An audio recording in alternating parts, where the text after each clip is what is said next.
Bonjour et bienvenue sur Mon avocat, ma famille et moi, le podcast qui parle famille, enfants, séparation et surtout émotions. Ces émotions qui nous submergent quand notre famille traverse des tempêtes. Nous allons débuter un hors-série avec plusieurs épisodes consacrés aux légendes urbaines. Ces croyances qui reviennent régulièrement au cours des rendez-vous et qui se partagent entre amis ou sur les réseaux sociaux. J'espère que ces épisodes vous permettront d'y voir plus clair et de démêler le vrai du faux. La première légende urbaine que nous allons déconstruire est celle qui veut qu'après 2 ans de séparation, le divorce soit automatique. Mais alors, d'où vient cette affirmation ? Ne faisons pas durer le suspense plus longtemps, non.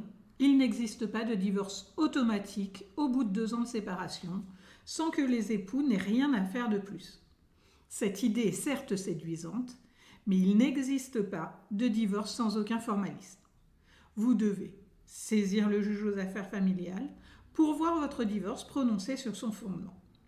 Cette croyance vient du fait que dans le cadre de l'ancienne procédure de divorce, qui était en vigueur jusqu'au 1er janvier 2021, il était possible de divorcer sans le consentement de l'autre époux, c'est-à-dire sans qu'il soit d'accord pour divorcer, au bout de 2 ans de séparation. C'est le divorce pour altération définitive du lien conjugal. Il était toutefois nécessaire de saisir le juge comme pour tout divorce, quel qu'en soit le motif. Mais alors, qu'est-ce que le divorce pour altération définitive du lien conjugal ? Depuis le 1er janvier 2021, la procédure de divorce a été modifiée. Il est toujours possible d'assigner son conjoint en divorce, même si ce dernier n'est pas d'accord pour divorcer. À l'issue de la première audience, qui s'appelle désormais l'audience d'orientation et sur mesure provisoire, vous allez demander au juge d'être autorisé à résider séparément. Cette demande ne peut pas vous être refusée.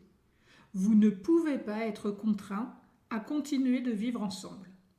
Le premier jugement, fixant les mesures provisoires, sera le point de départ de la séparation si vous ne vivez pas déjà séparément.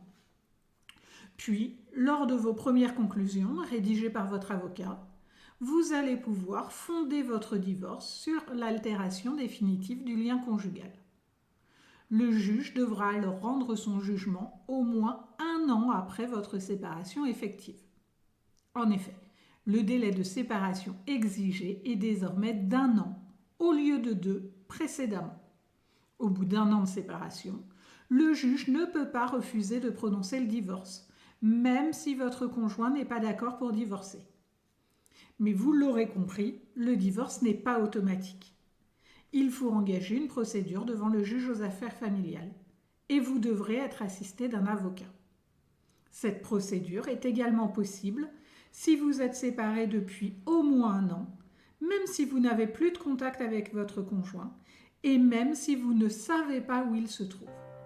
Voilà, j'espère que cet épisode vous aura permis d'y voir plus clair et je vous donne rendez-vous rapidement pour faire le point sur une autre légende urbaine.